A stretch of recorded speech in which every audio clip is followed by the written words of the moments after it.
Smart Excel চ্যানেলের পক্ষ থেকে আপনাকে স্বাগতম। আজকে আমি আরেকটি ফাংশন দেখাবো।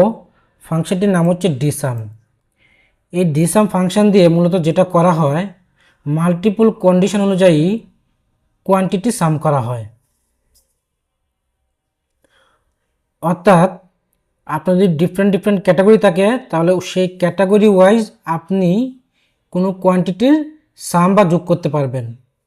তো আপনি যদি আমার চ্যানেলে নতুন হয়ে থাকেন, তাহলে চ্যানেলটি অবশ্যই সাবস্ক্রাইব করে আসবেন, যাতে আপনি নেক্সট ভিডিওগুলোর নোটিফিকেশান পেয়ে যান। তাহলে চলেন শুরু করি আজকের ফাংশন। ইকুয়াল ডিসাম। তাহলে দেখেন এখানে ডিসাম লেখার পর যে সিনট্যাক্সটা এসেছে, প্রথমে ডাটাবেজ, দেন হচ্ছে ফিল্ড, দেন হচ্ছে ক্রাইটেরিয়া। ডাটাবেজ মানে হচ্ছে আপনি যে ডাটা রেঞ্জ থেকে ডাটাটা নেবেন, সেটাই মূলত হচ্ছে ডাটাবেজ। তো আমার এখানে একটা ডাটা সেট রয়েছে, ট্রানজ্যাকশান, প্রোডাক্ট অ্যান্ড কোয়ান্টিটি। তো আমি এই ডাটা সেট থেকে ডাটা রেঞ্জটা নিয়ে নিচ্ছি। নিয়ে নেওয়ার পর দেন হচ্ছে ফিল্ড।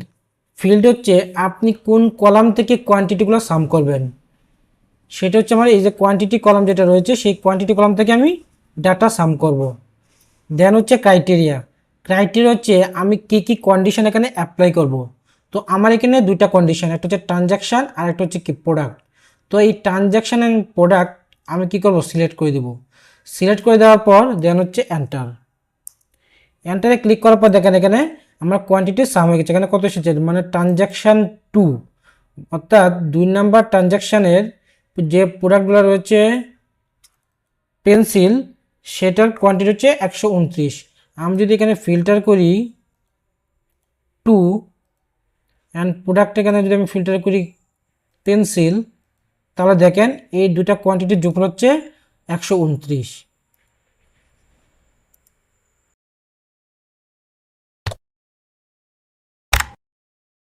এখন আপনি যদি এখানে পেন্সিল না দিয়ে সাপোজ খাতা লিখলেন, তাহলে সরি এখানে ইকুয়াল হবে না। আপনি খাতা লিখলেন, তাহলে কি এই 2 নাম্বার ট্রানজ্যাকশানের যে প্রোডাক্টগুলোতে খাতা রয়েছে সেগুলোর সামেশন এখানে চলে আসবে।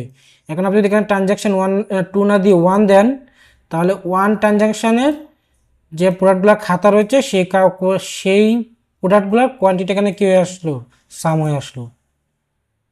তো আজকে ভিডিওটা এ পর্যন্তই। যদি আজকে ভিডিওটা আপনাদের ভালো লেগে থাকে, তাহলে অবশ্যই লাইক অ্যান্ড কমেন্ট করবেন এবং অবশ্যই চ্যানেলটি সাবস্ক্রাইব করে দেবেন, যাতে আপনি ভবিষ্যতে আমার ভিডিওগুলোর নোটিফিকেশান পেয়ে যান। ধন্যবাদ সবাইকে।